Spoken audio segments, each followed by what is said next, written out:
Have you ever wondered how new ideas, technologies, or trends spread through society? That's where the diffusion of innovation theory comes in. Developed by Everett Rogers in 1962, this theory describes how innovations like smartphones, farming methods, or even social media platforms are adopted by people over time.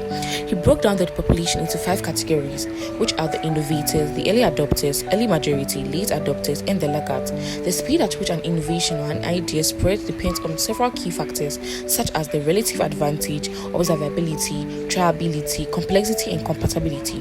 The theory helps us understand how new ideas are adopted and why some fail or are rejected. So next time you see a trend going viral, remember, it's not just luck, it's diffusion in action. The diffusion of innovation theory explains how products, ideas, and technology spread in a particular society or in a particular group of people. It shows how the technology materials like the mobile app, the farming equipment, and the health practice are being used instead of them influenced to be used to. This definition was propounded by Roger Everett in 1962. Diffusion of innovation theory was innovated by Everett Roger, an American sociologist and communication scholar, in 1962, and it was published by his groundbreaking theory. The theory modernized our understanding of how new ideas, practice, and technology spread in our society. Roger focuses on some key factors such as ability, complexity, and triability, just to mention a few. Talking about the person who propounded the diffusion of innovation theory. The diffusion of innovation theory was introduced by Everett Rogers in 1962. He was an American communication scholar who studied how new things and technology spread in a society. His work allows us to know how and why people adopt things faster than others. This theory is used by marketers in the working space to know the rate at which people adopt new products. Now let's look at the stages of adoption. We have 5 ways of adoption. First, knowledge stage. The individual becomes aware of the innovation but does not have clear information about it. 2, persuasive stage. The individual seeks to have more information about the innovation.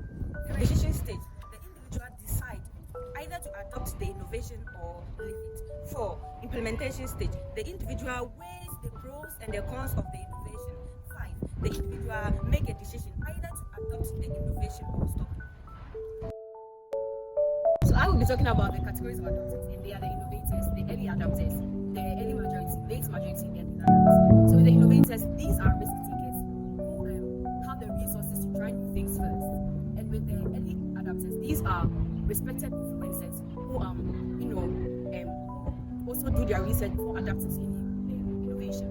And with the early majority, these are practical people who adapt to an innovation once it's proven to be useful. And with the late majority, these are skeptical people who adapt once the majority was to adapt. And with the laggards, these are people who are resistant to change and they are the last to adapt.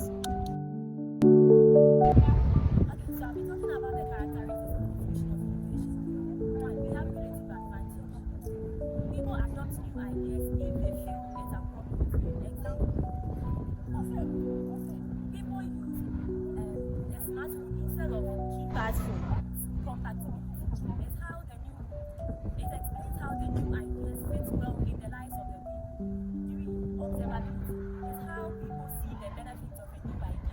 Example, my friend goes in for a hair product. If I see it working on hers, I'll be like it. Here are some factors influencing diffusion. 1, communication channel, which is mass media, online communication, and international communication. 2, social system, it's the value and norms. 3, innovation decisions, which is individual. Decisions are made alone. Collective decisions are made together. Authority decisions are made by the leaders and the institutions. Examples of the modern diffusion innovation are 1, the mobile money service, 2, the solar energy adoption, 3, the agricultural platforms, and Here are some strengths of the innovation theory. 1, it shows how new ideas spread over time. 2, it explains why people accept new time. 3, health plan changes. The last one is focuses on communication, which is how people hear and talk about new ideas. Let's talk about the criticisms of diffusion theory.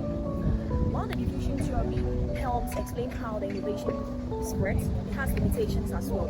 First of all, critics argue that it oversimplifies complex social processes, neglects power dynamics, as well as assumes a linear adoption process, which doesn't reflect on real-world process. I'll talk about and dive much deeper in the presentation. Moving on to the modern application, diffusion of innovation theory has helped improve today's life.